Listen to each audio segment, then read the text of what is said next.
Yo, what's going on YouTube? Chooch here. Attention mail carriers, attention management, attention union leaders. I'm going to just deliver a short message here based on my opinion, my thoughts on my time here. As always, my opinion.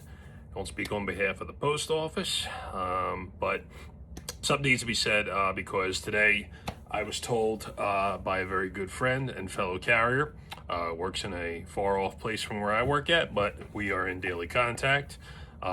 He is a veteran carrier. He knows his stuff. Great person. Likes a different football team than me, but that's okay. He's still one of the greatest persons that I've gotten to know over the last roughly 2 years now. And I salute him for what he does every day.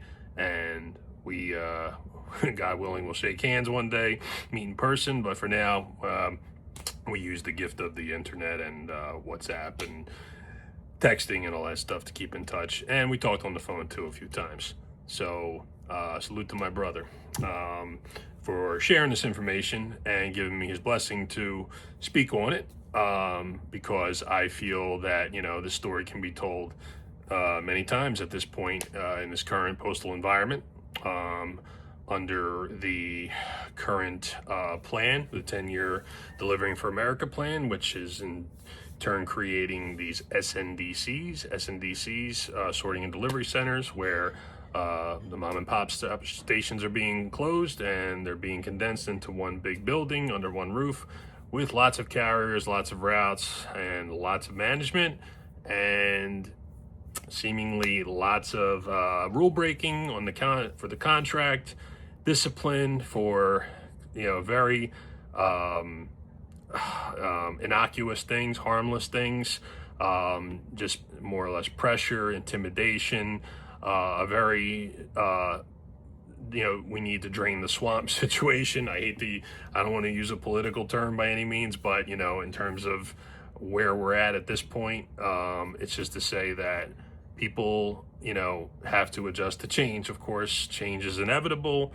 Nobody likes change, but the way that this thing is being rolled out with the current temperature of management and lack of professionalism, lack of leadership, people who've never carried mail before, who seem to want to be able to dictate how it's supposed to be done, it's obviously getting to be very ugly in these places. I am holding my breath while I wait to find out, my fate, whether I end up in one or not. I hope that's not the case. But if I do, I will adapt. I will do what I always do, which is let my work speak for itself. And then I'll say what I need to say on here on my own time. And, I will speak about situations and people, but I won't ultimately, tell you their horoscopes and zodiac signs and personal information about them. So, because, again, there needs to be some professionalism maintained in this world.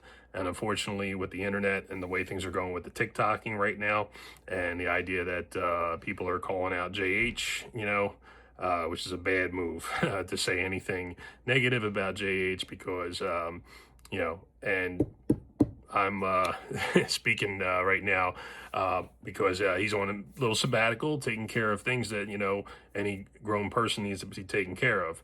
Notice the stress I put on grown people, acting grown and having to deal with life situations and things. Maybe some people haven't gotten there yet. Maybe some people treat everything like a hobby in life and just kind of brush stuff off and really don't have what's called a sense of urgency to deal with situations. And that's what I see on TikTok all day.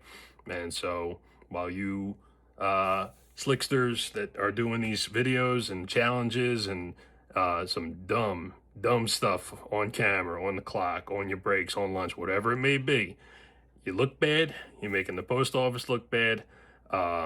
You're seeking attention. I don't want to hear any other excuse for it. You love to seek attention. You love to have people hit their likes and your hearts and all that stuff.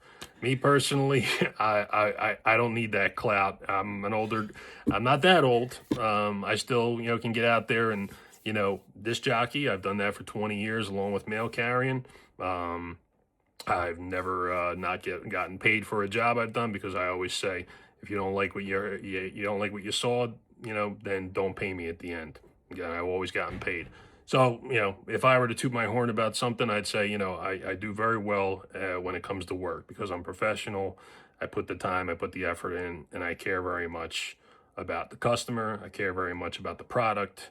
And, I care to help people who are willing to accept help. But what's going on right now is just bad. And I wish I could just snap my fingers and make you guys all stop so you could realize that you're killing us at the negotiation table by doing those videos and saying, cursing like sailors and saying so much stupid stuff and flashing your skin and your body and your abs, and the girls are shaking, and I'm just like, oh God, you're on the clock, you're at your fucking job. I had to curse once. Stop, for the love of God. I know you think it's fun. I know it's a generational thing. But I mean, I think it's cool, and I have lots of laughs when I see certain things on there that have nothing to do with being on the clock at the post office. But people are getting disciplined for this. People are getting fired in other facets of life, like medical people who started filming on camera, like people while they were under anesthesia. You might not be thinking you're doing something that bad, or you're just so set on the idea of social media being like, your pulse, that you don't realize it's like, yo, there's, 8 to 12 hours of work in a day. There's about 7, 8 hours to sleep. And then there's other time to do whatever you want on your own time. Don't do it on the clock at the post office, for the love of God. Like, just think about this. You'll find something else to do. I promise. Just kill the camera. Okay.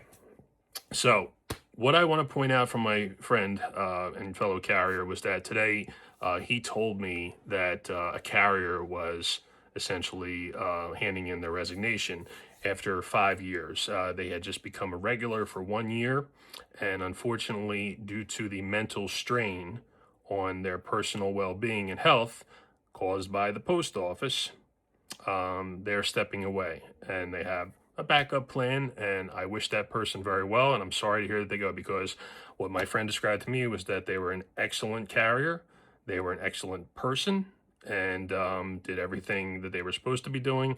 But essentially, I could tell you that I do the same thing, and I still feel there's a sense of badgering and targeting that comes my way simply because I'm outspoken. I don't fear management, and I know my rules, and I still am learning a few things. So I feel bad that that person, while I don't know them personally, that they essentially had to make that decision. But I understand in this current environment to say that, 5 years, of putting time into something and thinking like, hey, you just made your career spot and now you're going to step away from it. Some people might say, oh, what a dope. I said, no, I will, listen, to more and maybe a little bit more insight about that person, but I got enough insight already to say that, that person was hurting in here. And they said, I don't need this for probably what I'm getting paid at the current moment as a 5-year employee. I know the numbers, I know the contract, I know the COLAs, I know the whole deal front to back. 20 years, table one, I have stuff to show for it, and I'm very proud of it, and I'll never knock the job. I'll never let the humanity getting taken out of the job. It's one of the most human, good feeling jobs for me to say that I get to move around all day, I get to keep busy all day, and I get to not sit on my butt all day. You want to do that? That's fine. But like I said, when it comes to somebody who felt that they had to leave here because of the other side, that being the management side, sounding like it was very stressed, they were stressed out by whatever was was happening under the roof of an SNDC, and I can relate to that because I know the stories. I hear that it's just very, very, it's very corrupted, it's very rule breaking, it's vicious, and it's just an ugly situation created by people who are not good at their jobs as far as I'm concerned, and very crude, and just feel like, the best thing to do is to hammer people rather than even give them an iota of respect, whether they're good at their job or whether they abuse their job. This particular person did their job well and was told to me by my good friend that I trust with as much as I trust anybody to say that this person was good. and they leaving the post office because they just didn't want to deal with the daily harassments. So let that sink in to the management people, to the creation of the SNDCs, to Forward Progress, to Postmaster General Steiner. And we, are hoping that you have something better in you. We don't, DeJoy did what he did, and we don't know. We don't know what the agenda was. We can only sit back and wonder. We can only do our jobs to the best of our ability, honestly and decently. If you're doing something opposite, carriers, clerks, whoever, then you may be dealt with, seemingly in a fair and just manner. Or you might have a union that goes to bat for you regardless of how bad you are. See, I'm not just going to take one side of it and just say, carriers are not the problem. It's management. There's problems on both sides. Maybe I'm the only one saying that when it comes to doing these videos and being as outspoken as I feel I want to be at this point, because I let my work do the talking. I tell management if they got a problem with anything in terms of my times and in terms of how my daily workload looks on their paperwork compared to the realities of what I know it to be, then feel free to observe me, follow me, ride with me, no problem. I let the work do the talking. It's very easy at this point. The job is hard, but the dealings with, having to get into a back and forth about time and about this, we have the words like demonstrated performance that management uses, which is not a reality thing. It's a management tool that does not exist in the book. But then you also have, the performance evaluation tool, PET, you have DOIS, and however they're calibrated, I still think that that's kind of stuck in the Stone Age. So, you take all these things, you jumble it all into one, let's call it a meatball, just for fun's sake, and say, what is this formula that is making a person want to leave after making regular, putting in a good couple of years of their life, and now saying, I can't deal. I have thankfully a good backup plan and I can move on. Me personally, yeah, I said, I thought about it several times, but I don't, in my situation, there may be greener grass, but at the same time, currently my grass is green outside, and I'm happy to have what I have, and I'm happy to stay a mail carrier and finish out my career in the town I started in.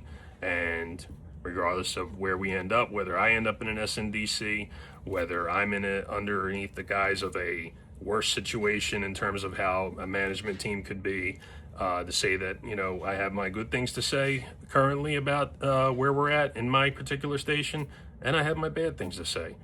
It's human nature. Anybody would, and I don't even feel like I have the power to even ask a question at this point without being looked at sideways. So I come on here and I say, hey, maybe just maybe somebody knows where I'm coming from when I'm not in front of them and I'm not on that clock, and say, I'm a human being. I come home, I got a family, I got, people and things to take care of, just like you might have too. And you say not to take things personally, and personally, I don't see it that way when things happen. When you take a simple equation of 1 + 1 = 2, and you say that seems to happen to this person, when you put 1 and 1 together, you get 2. But then when it comes to certain other people, you put that same equation together and somehow it doesn't quite equal the same. So double standards, equalities, things like that, all back to that, jumbled meatball of what's the problem? Why did that person leave? Ask yourself that. Put it in the comments. You got something to say about me? Go right ahead and say it. I said, you like what I'm having to say and you want me to come back and say a little bit more about it, and I'd like to be kept updated on situations like that in other offices and stations, especially SNDCs, to see what the pulse is, what the problems are, condition of the building. There's enough stories going around, that, were not started by me, that are out there that seemingly sometimes they seem like they want to cover up and don't make the 6 o'clock news. But people dying in facilities because they couldn't get emergency response there fast enough. That that's like RPDCs. Those are even bigger versions. Yeah, and they seem to be working quite well so far. So I implore, Postmaster General Steiner to take a good hard look, and I'm sure he has, and I hope his intentions are good for the future. I hope maybe he looks at some of the things and says, maybe we need to, put the brakes on this a little bit. Maybe we need to take a look at our hiring process. We need to look at drug testing again. We need to look at civil service exam. We need to have the union be more active in getting in front of a carrier physically instead of waiting for them to come to you to a meeting. So hopefully I covered all bases on that. I appreciate anybody listening and hanging in. If you hang in to the end, tell me what your favorite football team is. Other than that, thank you to my friend for sharing that with me. I love you, brother. You're one of the best people I know. And like I said, we're going to get together and pound some cheesesteaks one day. And to the rest of the gentlemen that I speak to on a regular basis, thank you guys for always keeping me in the loop and letting me know what's going on. We're talking 10 different states, different personalities, different workplaces, lots of call outs, lots of stories. They all come back to me for me to share with you. And when JH is back on the prowl, obviously I'll be there with him, supporting him, just like the way he supports me and does good for this place. Don't anybody speak against JH, because yeah, I'm not going to say anything in a threatening manner other than it's a stupid thing to do. That guy is fantastic, and he means well for what he does. So appreciate it. Like, subscribe, and I'll talk to you about something more in more detail soon. But first things first, check this out. Tell me your favorite team at the end. Appreciate it. Take care.